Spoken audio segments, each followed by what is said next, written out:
Hare Krishna, Krishna Krishna, Hare Hare, Hare Rama, Rama Rama, Hare Hare, Hare Krishna.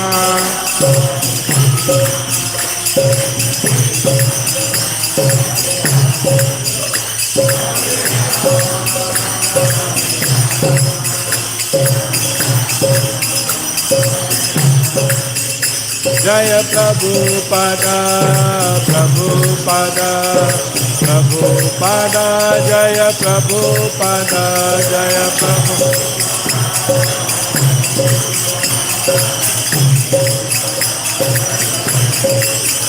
Nitai Gaur Hari Bol, Hari Bol, Hari Bol, Hari Bol, Nitai Gaur Hari.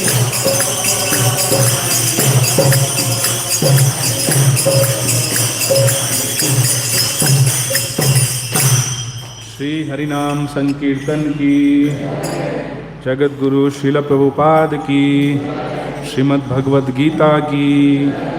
All glories to assembled devotees, Hare Krishna. All glories to assembled devotees, Hare Krishna. All glories, all glories, all glories to Shri Guru and Shri Gauranga. Gaur Hari Bol.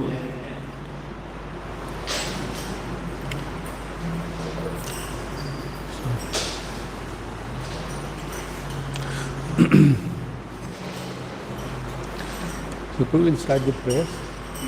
Yes, sir. Very small thing. Huh? Om Jnana stage. Namo. Acha. We are relatively new. Okay. Hare Krishna. So welcome all of you to our weekly gathering and some discussion on Bhagavad Gita.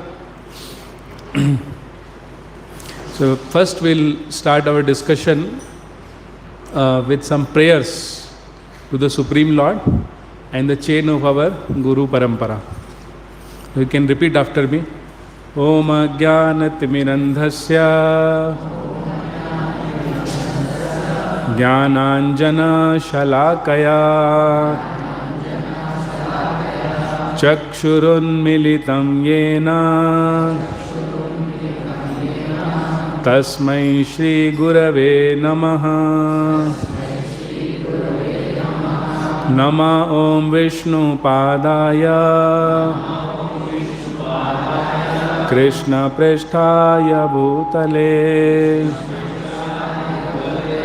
Srimate Bhakti Vedanta Swami Niti Namine Namaste Saraswate Deve Gauravani Pracharine Nirvishesha Shunyavadi Paschatya Desha Tarine Namo Mahavadanyaya Krishna Prema Pradayate Krishnaya Krishna Chaitanya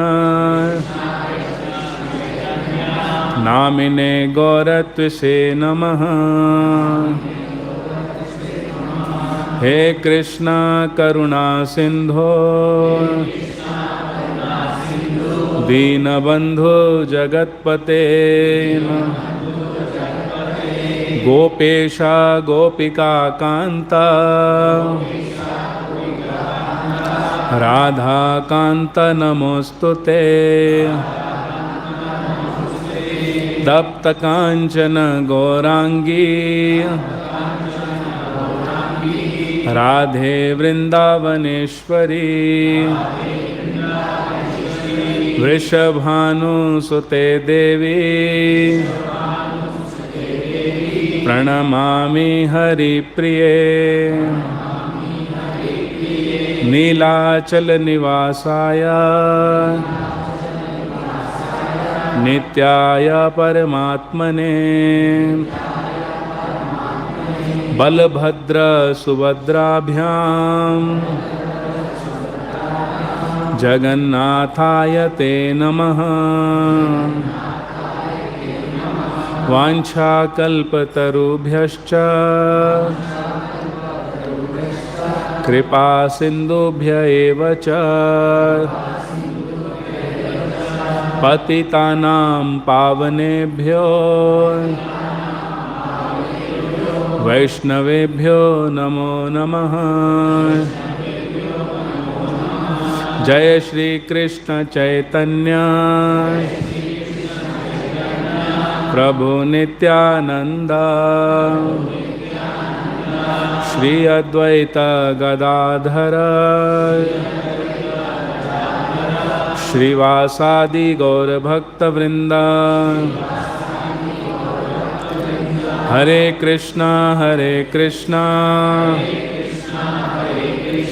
Krishna Krishna Hare Hare Hare Ram Ram Ram Hare Hare. यत्र गीता विचारश्च पठनं पाठनं तथा तत्र मोदेत श्रीकृष्ण भगवान् राधाय सह। Hare Krishna. So the last prayer we recited, it says, Yatra Gita Vicharascha Pathanam Pathanam Tata. Wherever Bhagavad Gita is discussed, studied or taught, what happens? Tatra Modeta Shri Krishna. The Supreme Lord Shri Krishna becomes very happy. He blesses us. And not alone, Bhagwan Radhaya Saha, along with Radharani. So whenever we discuss Bhagavad Gita, Lord Shri Krishna and Srimati Radharani, they become very pleased with us. And that's what we are going to do today. We are going to discuss Bhagavad Gita. So, what's there in the screen? Is it text 54? Yes. Okay.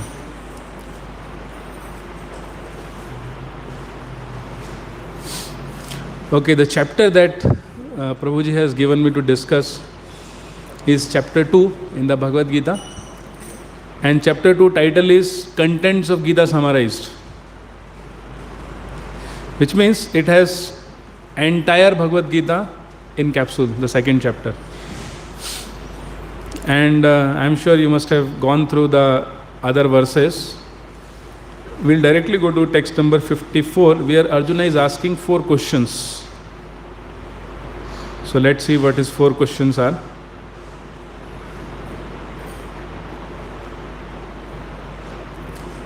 Is it visible on the screen?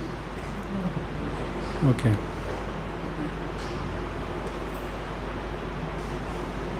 Okay, I'll just tell the background, what has been going on here.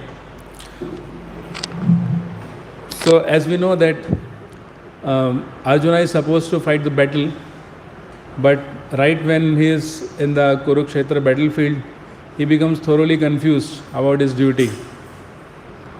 And Lord Krishna begins to inspire him to take up his duty at various levels. So Lord Krishna has spoken so far about Jnana Yoga, inspiring Arjuna to take up his duty. And then Krishna has also spoken about Varnashram Dharma. And Krishna, third, has spoken about Nishkam Karma Yoga or Karma Yoga. So in text number 53 and 52, Lord Krishna speaks about how if one performs Nishkam Karma Yoga. And what is Nishkam Karma Yoga? Nishkam Karma Yoga is selfless service to Krishna. Then he says, if someone performs a selfless service to Lord Krishna or selfless service in relation with Krishna, then one attains transcendental consciousness, divine consciousness. So Arjuna has a natural question in text number 54, how to identify the person who has attained divine consciousness. So every person can be identified with certain symptoms. How does a diseased person look like? Weak. Weak, unhappy, and disabled, in the pain. That means he's a diseased person. How can a rich person be identified? He's a big car, and must be wearing some jewelry, diamonds, diamond rings. Huh? Nicely dressed up. So every person has certain symptoms, right? Rich person can be identified, and diseased person can be identified. How can a mad person be identified? By his behavior, yes. How does a mad person behave? Maddie. New addition to English vocabulary. Maddie. Okay. Yeah. So similarly, Arjuna wants to understand how is a person identified, how a person in transcendental consciousness can be identified. So this question is very relevant because every good person is seeking for God. Seeking for God means seeking for happiness. All of us want happiness, isn't it? We want thick salary so that we become happy. We want bigger house so that we can become happy, isn't it? Or we want to go abroad to become happy. Everything that we do in life is for becoming happy, right? God is concentrated happiness. If we connect to God, we can become truly happy. But we cannot directly connect to God. We need a via media. And that via media is Guru. So Krishna here tells the symptom of a person who is qualified to become Guru, who is in divine consciousness. So recently one movie was also released. Everyone must have heard about. What is the most famous movie nowadays? The Kerala Story. So there she is asking a question. Papa, you never taught us about our dharma. I saw the trailer. She is complaining. So therefore spiritual education is very important, because through spiritual education we can identify a person who is in divine consciousness. Otherwise we can mistake an impostor to be a real saint, or we can mistake a real saint to be an impostor. So these are the symptoms of a sadhu. These are the symptoms of a person in divine consciousness, as spoken by the supreme authority, Lord Shri Krishna. So we have the shloka in the screen. Okay, so Arjuna is asking these questions. Maybe you can recite after me. Arjuna uvacha. Arjuna uvacha. Sthita pragyasya ka bhasha. Sthita pragyasya ka bhasha. Samadhistasya keshava. Samadhistasya keshava. Sthita dhivi kim prabhasheta. Kimasita vrajeta kim. So anyone who knows this shloka and the next will never be cheated by a fake guru. Basically this is a test for a sadhu. Who can be a sadhu? So Arjuna's question essentially is, O Krishna, what are the symptoms of one whose consciousness is thus merged in transcendence? Or in other words, a person who has divine consciousness. How does he speak? Now it's obvious he speaks from his mouth. But these questions also have deeper meaning. I'll explain them. And what is his language? So does he speak Kannada, English, Hindi or Marathi? Which language? Sanskrit? Okay. How does he sit? Padmasan? Vajrasan? Or he sits on couch or sits on ground? No, these are not the meaning of this question. And how does he walk? Elephant walk, lion walk, cat walk? What kind of walk? He has answer for all the questions. His name is Vedanta. Vedanta, okay. Good. So these are 4 questions which actually have a deeper meaning. These are metaphorically asked questions. When Arjuna says, how does what are the symptoms of one whose consciousness is merged in transcendence? Or in other words, Arjuna is asking how to identify a person who has divine consciousness, who has attained that divine state of consciousness. How to identify him? Then when Arjuna says, how does he speak? Basically, he is asking what are the characteristics of that person. So, symptoms are something that are visible to everyone outside. But characteristic is something that we come to know when we interact with that person or that object at a deeper level. That is characteristics, right? And then what is his language?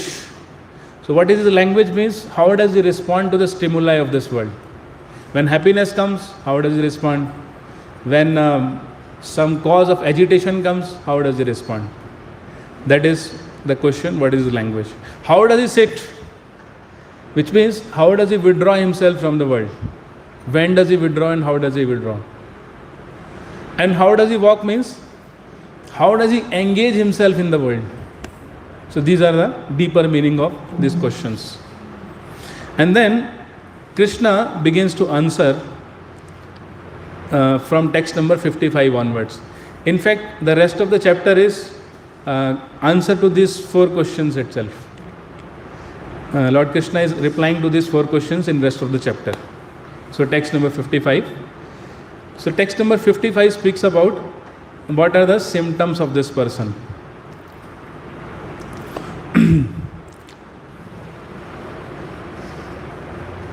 So first question was what are his symptoms, and then Krishna explains the symptoms. Text number 55.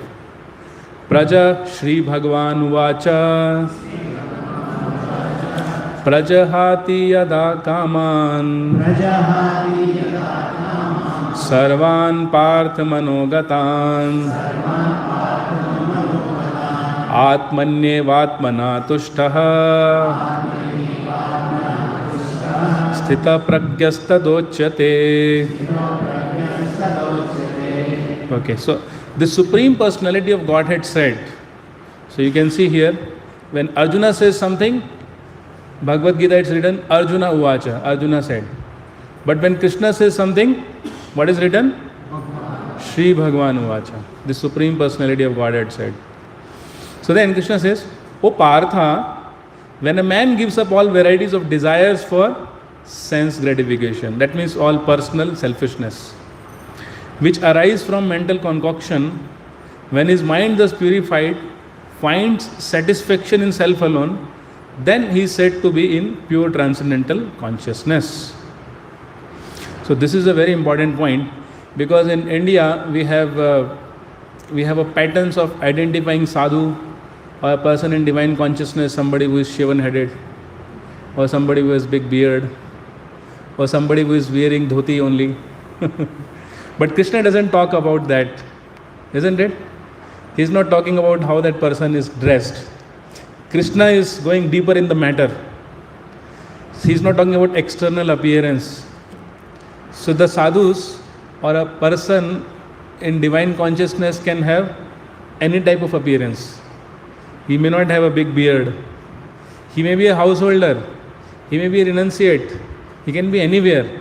Only criteria is that he has given up all varieties of desires for sense gratification. That means all varieties of personal selfishness. And Srila Prabhupada, he says a beautiful point in the purport. I'll just read and explain it. So Prabhupada says, artificially such sense desires cannot be stopped. But if one is engaged in Krishna consciousness, then automatically sense desires subside without extraneous efforts. Therefore, one has to engage himself in Krishna consciousness without hesitation. For this devotional service will instantly help one onto the platform of transcendental consciousness. Okay, so Srila Prabhupada himself is an example of such person who is in divine consciousness. We have so many such examples in our scriptures of great kings who were actually in divine consciousness. They lived with families, with elephants, horses, with so many property, land, and yet they were people merged in divine consciousness. Because although they had so many things with them, but they never used them in their personal selfish interest. They always used them in Krishna's service, Lord Krishna's service. So Srila Prabhupada is a wonderful example of this. Srila Prabhupada was once in Kumbh Mela, and in Kumbh Mela, so many spiritual organizations assemble in Kumbh Mela, and they showcase their path of spirituality. And sometimes they also bring elephants, and the heads of these spiritual organizations, they ride the elephants in Kumbh Mela. So Srila Prabhupada's disciples saw that many of those gurus were riding the elephants, and they said, Prabhupada, next year we will also bring an elephant and we'll make you ride the elephant. Say, if we are told that we'll be made to ride an elephant, we'll become very happy, isn't it? It's an honor to ride an elephant. But Srila Prabhupada said, no, next year we'll bring elephant and we'll make Radha Madhava ride the elephant. Hari Bol. So you see, Prabhupada has no desire for personal glorification, no selfish desire. His only desire is to glorify the Supreme Lord, Shri Shri Radha Madhava. That is a symptom of a person who is absorbed in divine consciousness. One time Srila Prabhupada was looking out a window in the New York City. And so usually Srila Prabhupada did not appreciate material advancement of United States.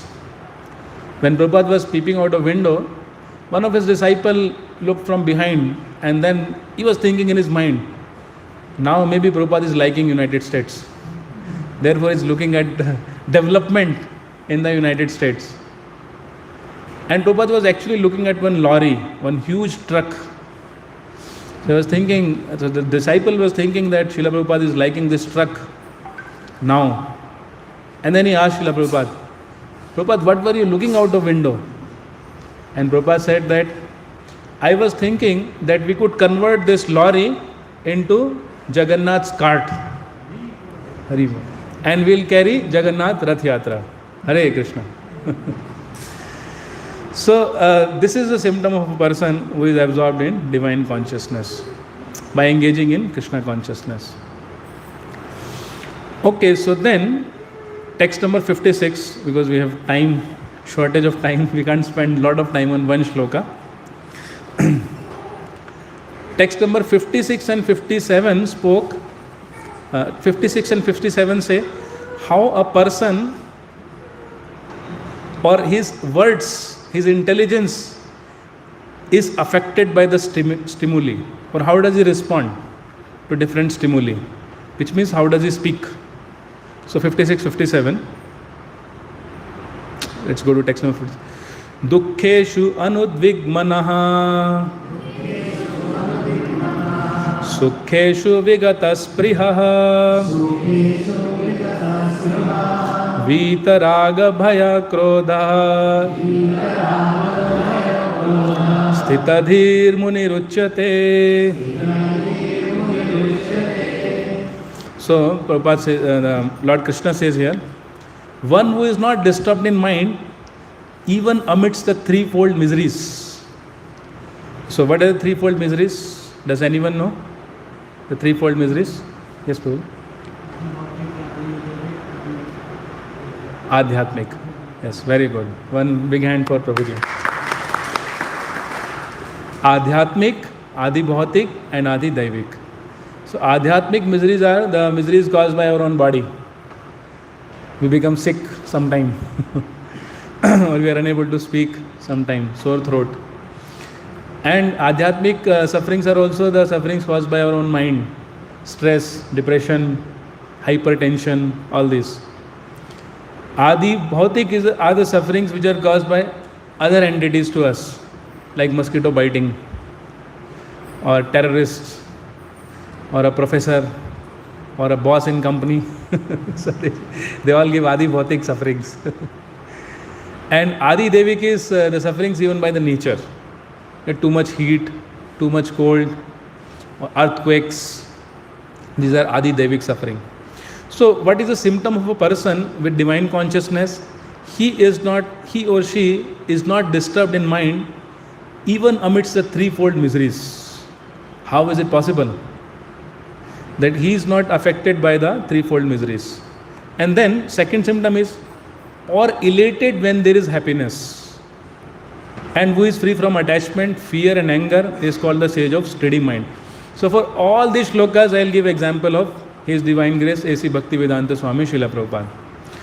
So Srila Prabhupada, he underwent actually series of, you can say, failures in his life. But he never became disturbed. Said now, one who is not disturbed in the mind, even amidst the threefold miseries. So Srila Prabhupada, he met his spiritual master in 1922, and there his spiritual master instructed him to take the message of Bhagavad Gita all over the world.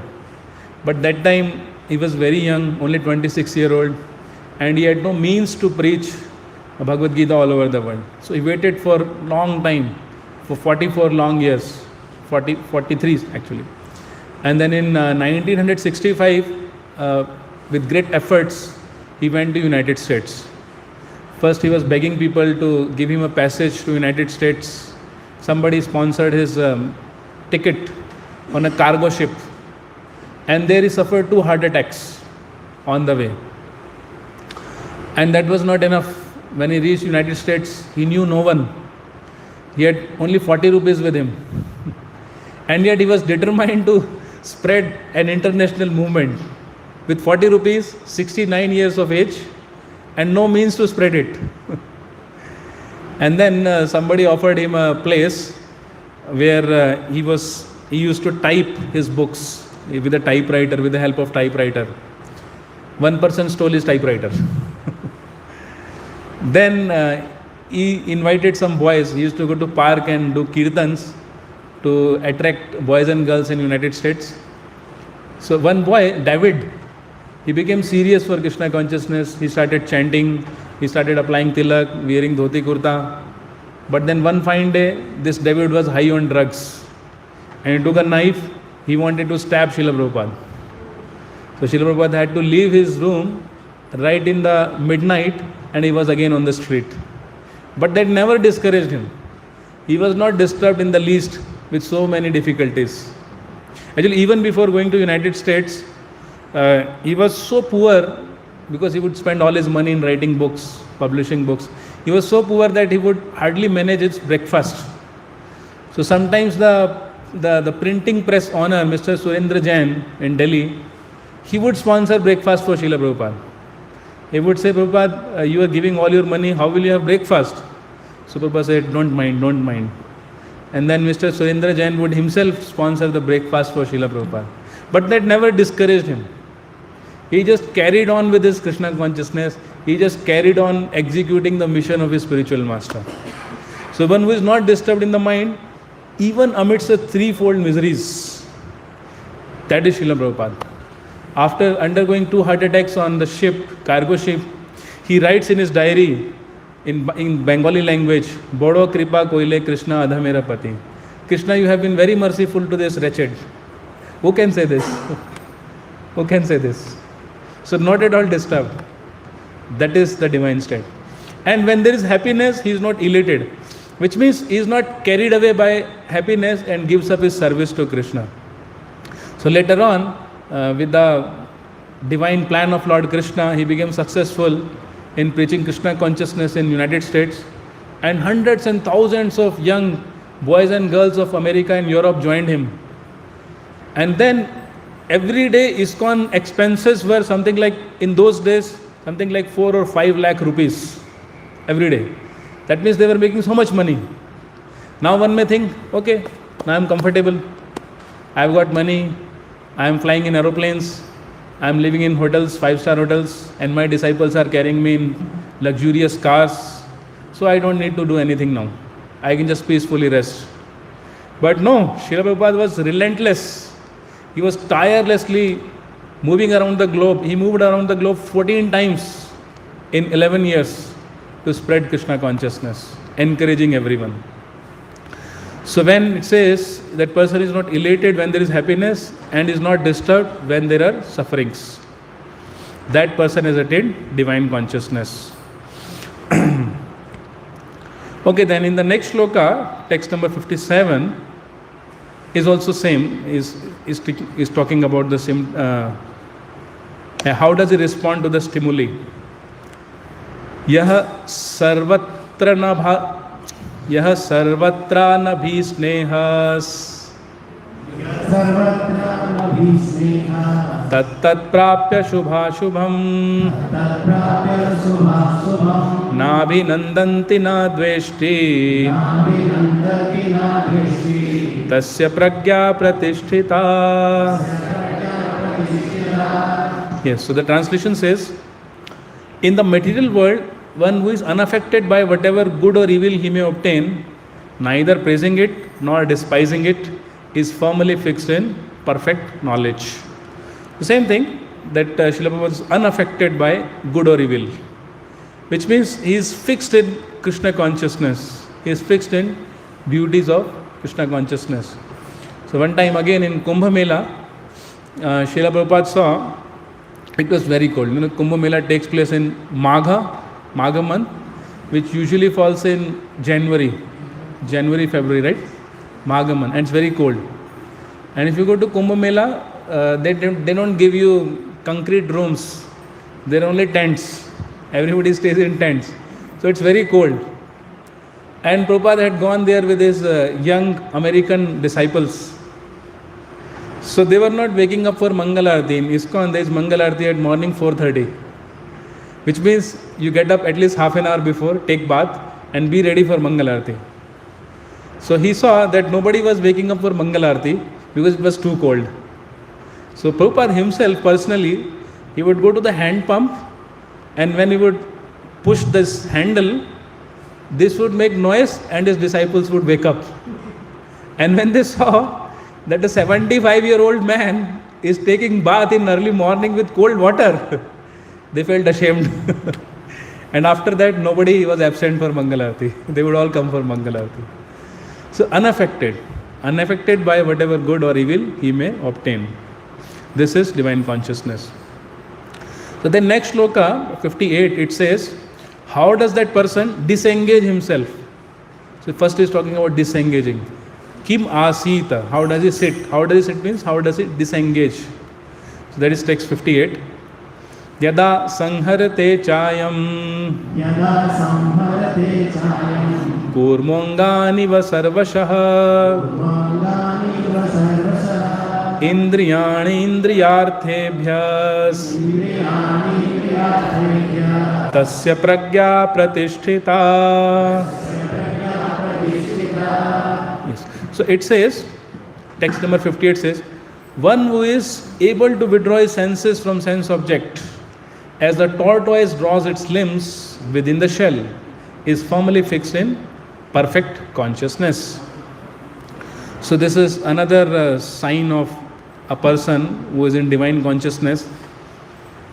He, just like you've seen tortoise, in many temples, there are tortoise statues outside the temple, right?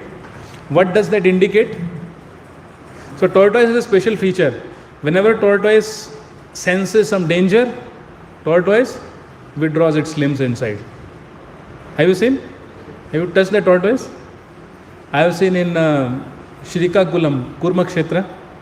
Srikakulam, they have, it's actually a place where Lord's Kurma avatar is worshipped. But they literally also have many tortoises there. And as soon as you touch them, they withdraw their limbs inside. So a person in divine consciousness, he is trained, he is equipped to withdraw his senses whenever needed, and again engage his senses whenever needed. So the temples, the statue of tortoise outside a temple indicates that now it is a temple, you should take out your senses. Which means, with the eyes, behold the beautiful form of the deities. With the ears, hear the beautiful sound of Lord's holy names, Kirtana. With nose, smell the flowers, fragrant flowers that are offered to the Lord. With the tongue, taste the prasadam of the Lord. And when you go outside, when we see stale food or fast food, withdraw the tongue, don't eat it. Or when we see distractions, especially the hoardings and the obscene hoardings, withdraw your eyes. When you hear the mundane music, the music that agitates our mind, tuk, tuk, tuk, tuk, tuk, tuk, tuk, tuk. So withdraw your ears, don't hear them. So a person in divine consciousness is so well trained. He can engage his senses whenever required, and he can withdraw his senses when it is needed. We have one devotee in Mayapur, His Grace Atul Krishna Prabhu. So he is our teacher. He has taught us many courses. He is an Australian, and he met one of his friend in native country, Australia, after 25 years. So by this time, Prabhuji was a sadhu in ISKCON, and his friend was not. So his friend said, just see, you have imposed so many restrictions on you. You can't smoke cigarette. I can smoke cigarette. I am free, but you are not free. So Atul Krishna Prabhu said, no, it's not that I cannot smoke cigarette. I can smoke cigarette when I want, but it's you who cannot give up smoking cigarette. So I am freer than you. You are not free, I am free. I can smoke if I want, but I don't want. But you cannot give up if you want. So you are bound, I am free. Okay, so again we can take example of His Divine Grace A.C. Bhaktivedanta Swami Srila Prabhupada. So Prabhupada used to have, as I said, he would spend every day 4 to 5 lakhs for running this society of ISKCON. And he would not spend any money for personal selfish interest. So one time there was a picture in newspaper. There was one yogi who, if you placed a coin, a rupee coin, below his what's called mattress, below his this thing gadda, then he would immediately jump from the bed, because he would not tolerate any money near him. He was so averse to money. So Prabhupada said, okay, bring camera and keep a heap of notes before me. I'll embrace it and take my photograph. What does it mean? That this yogi doesn't want to touch money. But why? I want money of the whole world to be engaged in Krishna's service. Give me all the money of the world and I will use it in Krishna's service. Nothing for personal sense gratification, only for Krishna's service. So that is a sign of a person in divine consciousness. Okay, then text number 59. Vishaya vinivartante niraharasya dehinaha rasavarjam raswapyasya param drishtva nivartate. Okay, so now he is speaking about a person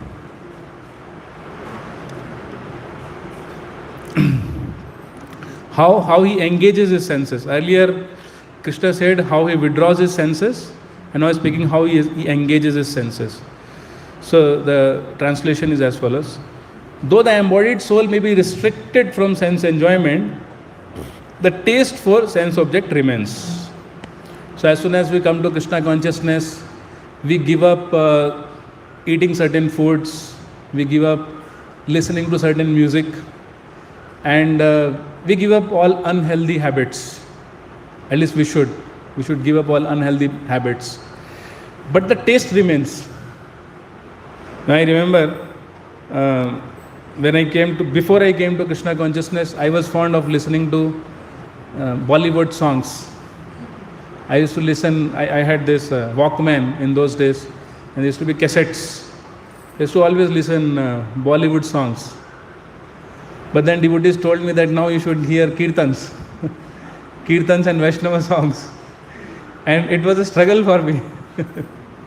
It says, the embodied soul may be restricted from sense enjoyment, but the taste for sense object remains. Of course, I started listening to kirtans and Vaishnava songs, but then while traveling in buses, I would again hear those songs. and those old memories would be revived. But then Krishna says, no problem, don't be discouraged. Seizing such engagements by experiencing a higher taste, he is fixed in consciousness. So we need higher taste.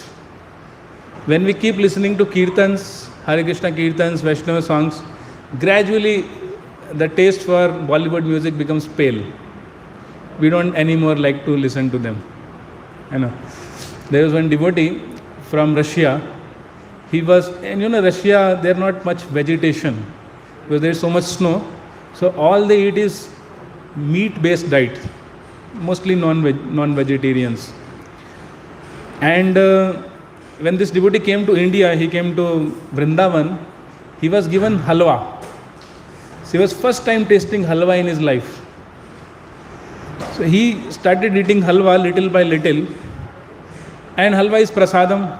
You know, this is something that we can rightfully, authoritatively can consume.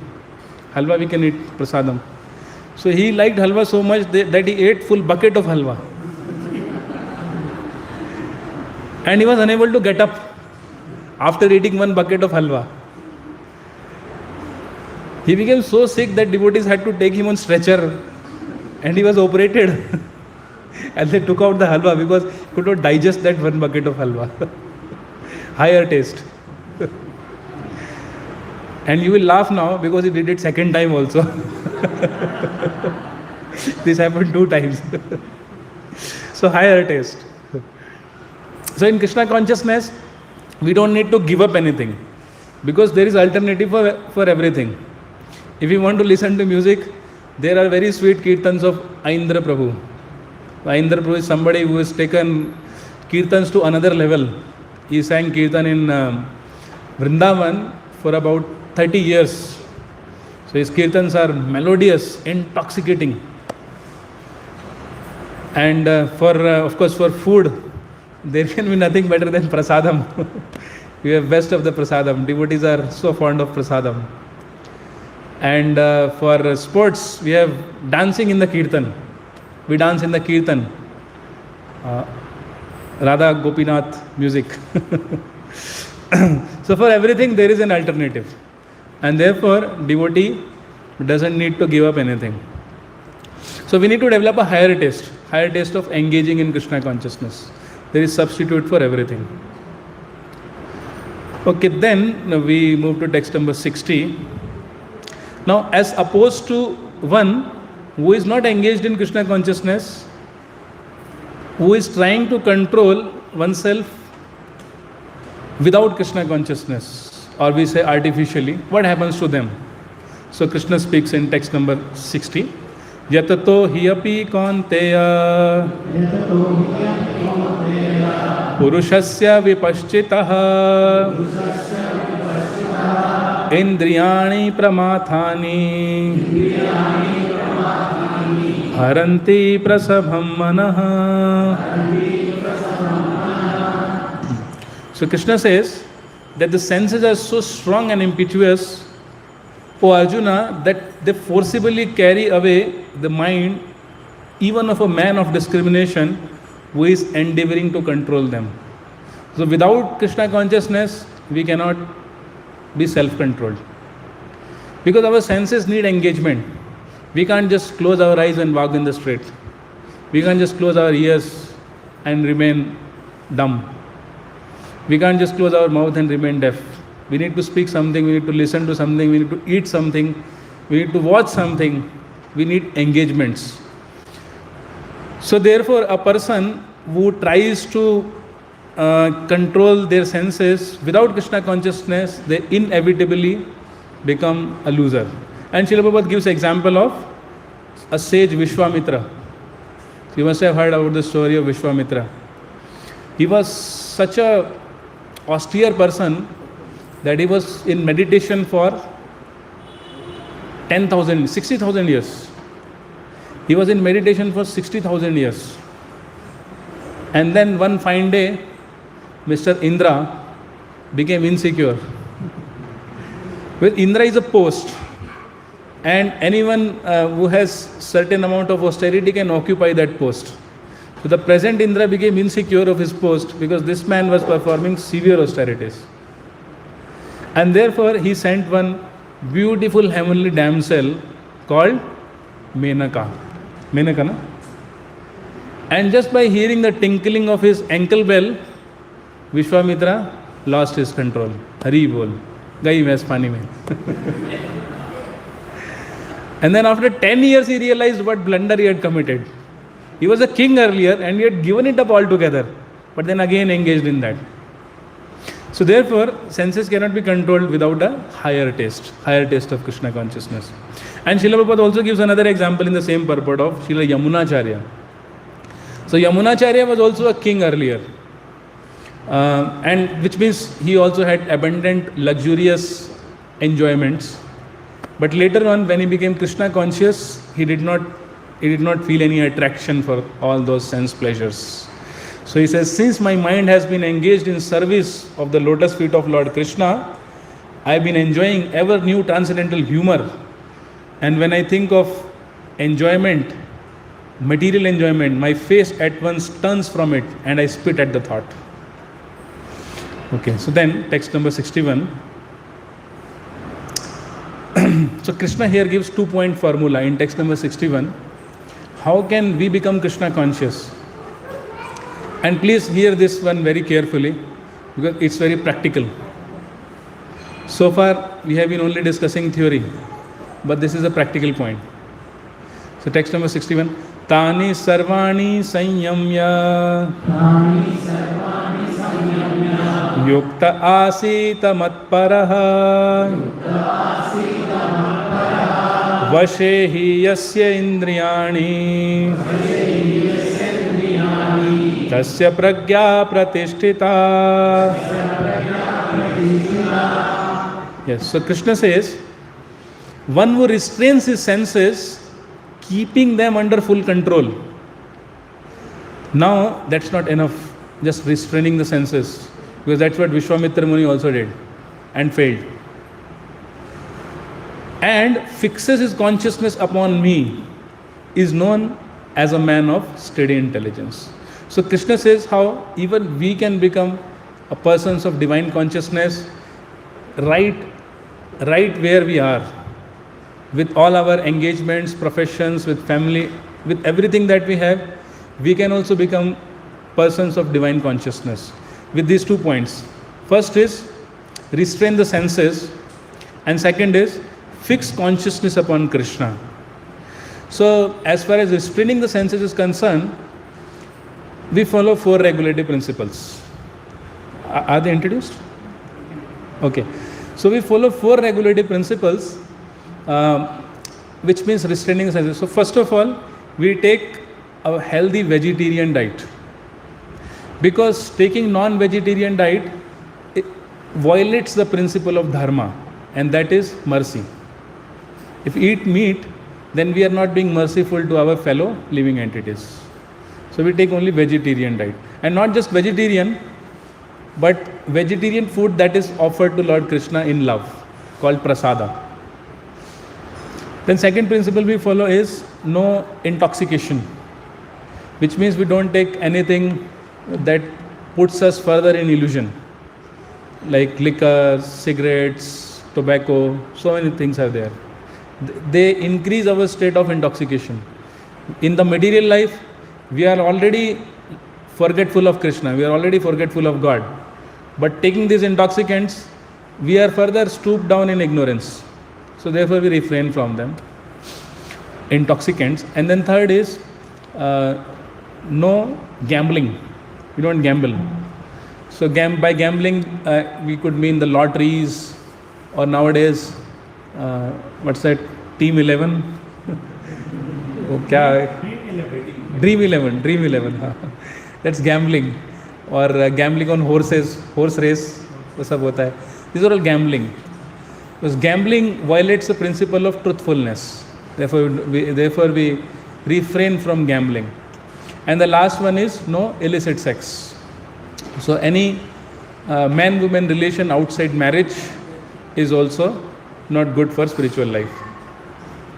So that is following 4 regulative principles. That is about restraining the senses, And fixing our consciousness on Krishna is very easy in this age. Very simple. We just have to chant the holy names. Please repeat after me. Hare Krishna, Krishna Krishna, Hare Hare, Hare Ram, Ram Ram, Hare Hare. So in Mahabharata there is a story of Bhima. Bhima and his brothers and mother, they were exiled to forest by their cousin Duryodhana. You know that story. And they were hiding in a village called Ekachakra. It's in West Bengal. And their host, one family was hosting them. Their host was one day in great trouble. So Kunti, the Pandava's mother, she approached the lady, the host lady, and asked her why she was in trouble. She explained that there is a demon, there is a monster in this village who eats one man from the village every day. And today is the turn of my son. So I am going to lose my son today. Therefore she was very aggrieved. So Kunti said, no problem. My son can handle many such monsters. You just leave it to me. Then the host lady said, no, you are our guest. How can we give you trouble? And she said, it's not a trouble for my son. You don't know my son, Bhimsen. So Bhimsen was appointed this service. He was carrying a cart full of food, which was supposed to be consumed by the monster. His name was Bakasur. He would consume the cart full of food and he would also consume Bhimsen, both. Vegetarian, non-vegetarian, dono khata tha wo. He was. And then when Bhimsen reached there, so Bhimsen had been hungry for many, many days. Because in the forest you don't get palatable dishes. He was surviving on fruits. And now here was the cart full of food. So with one hand, with right hand he was eating the food. And when then this demon saw, this monster saw that Bhima was consuming food meant for him, the Bakasur attacked Bhima. So Bhima with left hand pushed Bakasur away and continued eating. And that was a very grave insult to the demon. Bhimsen even did not look at the demon. With right hand he was eating food and with left hand he was pushing away the Bakasur. And only when the cart full of food was over, did he look at Bakasur. That was his appetite. And then he killed Bakasur. So this is the 2-point formula. 2-point formula is that on one hand, with left hand, we avoid these unhealthy activities. And on right hand, we practice healthy activities.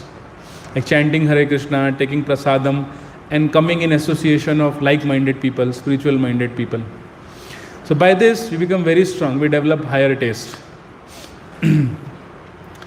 And here Srila Prabhupada gives the example of King Ambrish.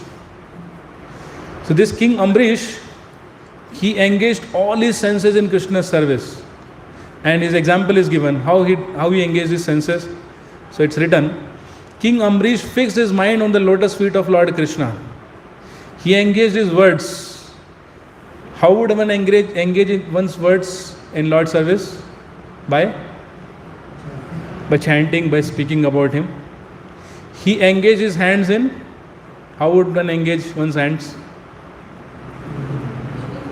Yes? Preparing prasadam or Mangalarati. Yeah, many services we can do, like playing mridanga. But he engaged his hands in cleaning the temple of the Lord. Although he was king, he would personally clean the temple of the Lord. By cleaning the temple of the Lord, we don't become small. Then he engaged his ears in hearing the pastime of the Lord. He engaged his eyes in seeing the form of the Lord. He engaged his body in touching the feet of the devotees of the Lord. And similarly, he engaged his nostril in smelling the fragrant flowers offered to the Lord. He engaged his tongue in tasting prasadam. He engaged his legs in traveling to the holy places. He engaged his head in offering obeisances to the Lord. And in this way, he engaged all his senses in Krishna's service. So there was one yogi whose name was Durvasa. Very famous. What is Durvasa Muni known for? His anger, spontaneous anger. Once the Durvasa Muni went to Ambrish Maharaj's palace, and that day was actually Dwadashi.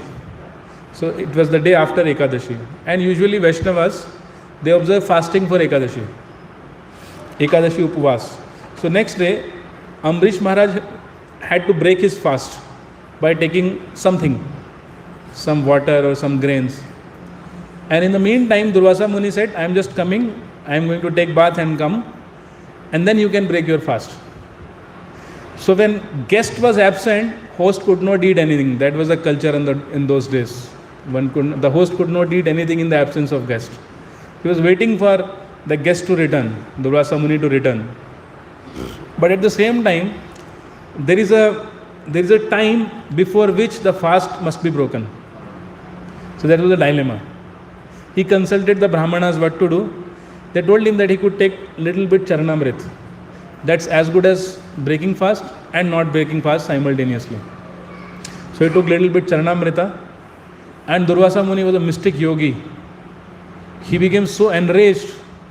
He said, "Oh Ambrish, you don't know how to respect your guest. I will teach you a good lesson." He took a hair from his head, threw it on the ground, and suddenly a huge demon appeared in the sky, who had coal-like complexion and coppery hair. His eyes were red, very fierce to look at. And he started proceeding towards Ambrish Maharaj, who was a surrendered devotee of Krishna. So Ambrish Maharaj simply folded his hand and prayed to Lord. He did not even pray for his protection. He just prayed to Lord to forgive his offense of taking a Charanamrit before Durvasa could arrive. And by this, Sudarshan Chakra of the Lord descended. Sudarshan Chakra of the Lord beheaded this demon that was created by Durvasa and started chasing Durvasa. So this is the power of a Vaishnava, a person in divine consciousness. No calamity can befall on him. So Prabhupada says here that this Ambrish Maharaj, even though he was not a yogi, he was not living in the forest, but he was more powerful than a yogi, Durvasa Muni. Durvasa had to run for his life, and ultimately he fell at the feet of Ambrish begging for forgiveness. Please forgive me. And when Ambrish Maharaj prayed to Sudarshan Chakra, did Sudarshana disappear? That's the story. So then, in text 62 and 63, Krishna says that how those who are or who try to attain divine consciousness without bhakti yoga, how they get misled. Or this is also systematic, how one systematically falls away from the path of yoga, from the path of bhakti. 62 and 63. So I'll recite them. Dhyayato vishayan pumsaha sangasteshu pajayate sangat sanjayate kamaha kamat krodho bhijayate. We'll recite 63 also. Krodhat bhavati sammoha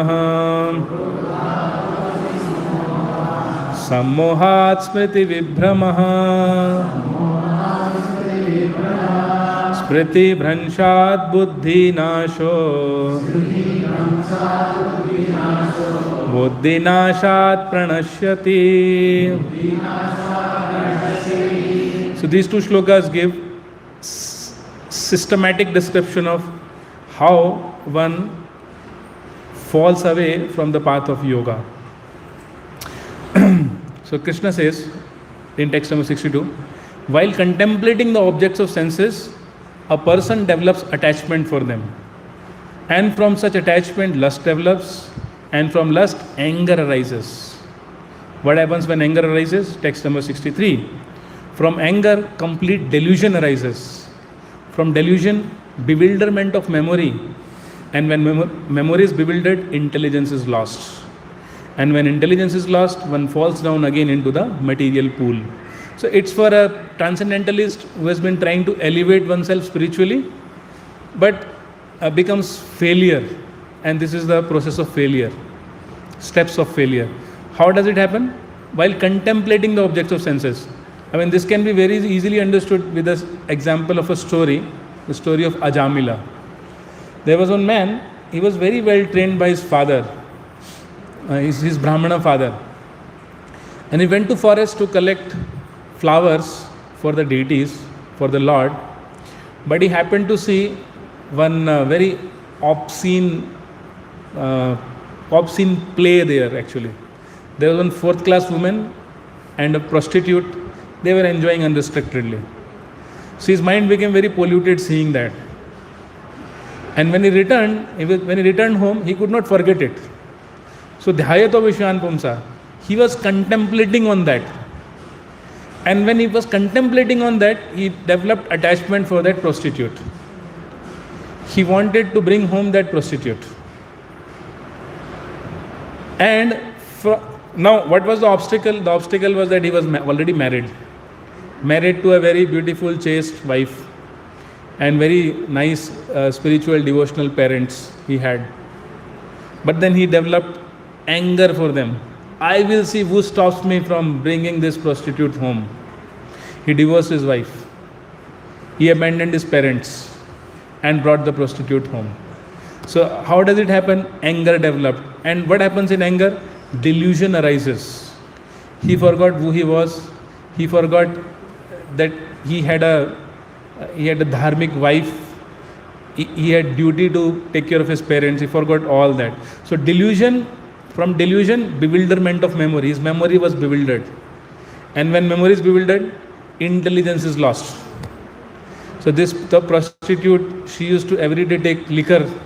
She would eat meat. And to maintain her, he had to beg, borrow or steal. He was prepared to do anything for her. And when intelligence is lost, one falls down again into the material pool. So from a very elevated, spiritually elevated Brahmana, he became a degraded rogue. He started stealing, looting, murdering. He became a very degraded person by that. So how did it all start? By contemplation. By contemplation. So again, the point is that we should have a better subject matter to contemplate. Therefore, we should hear about the Supreme Lord. We should read the pastimes of the Lord and their devotees for contemplation. Then we can give up unhealthy contemplation, when we have something healthy to contemplate on.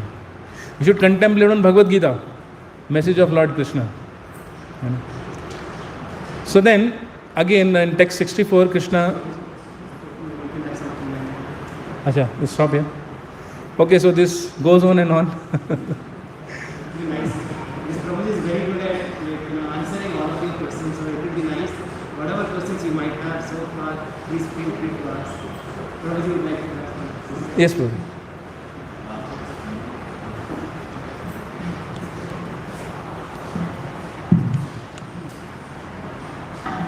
Hare Krishna Prabhuji, it was really nice listening to your explanation.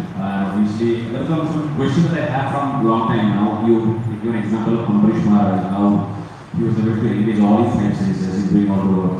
But let's say, this present day, when I have the office to join, a presentation to make, code to write, a family to feed, how really makes sense and how I apply to do this unless I get completely initiated by someone? Oh, very good question. Actually, if you see, Bhagavad Gita was spoken when Lord Krishna chose Arjuna to speak Bhagavad Gita to. He did not choose a sannyasi or some Babaji in the forest. To prove the point that Bhagavad Gita is meant for everyone, to all householders also, not just for mendicants. And what did Arjuna do after hearing Bhagavad Gita? He engaged in his service. He was a warrior and he continued fighting. In fact, he wanted to give up his duty of fighting, but he became more dutiful towards his work. So Bhagavad Gita makes you a more responsible person in all walks of life. Bhagavad Gita never teaches you to give up your duties. Now, when we have our goal, Krishna consciousness, then under guidance of devotees, whatever we do, that work becomes worship. So in ISKCON movement, people like me in renounced order are hardly 0.01%. 99.99% in ISKCON are householders like Sudhir Gopal Pro. So they work in companies, they also have their job, their families, and so many different things. But their goal is Krishna. Their goal is to satisfy Krishna. So while doing all their duties, the center point is they satisfy Krishna, and therefore all the work they perform also becomes worship.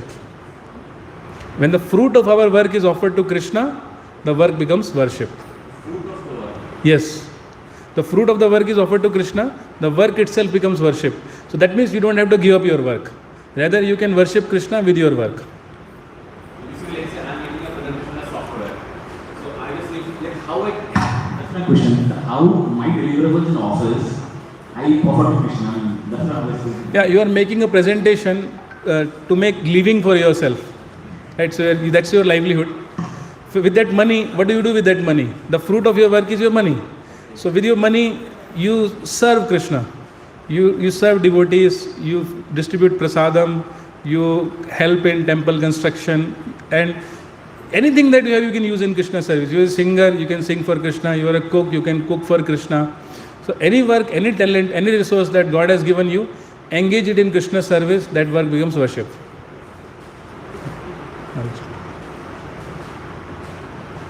Anyone else?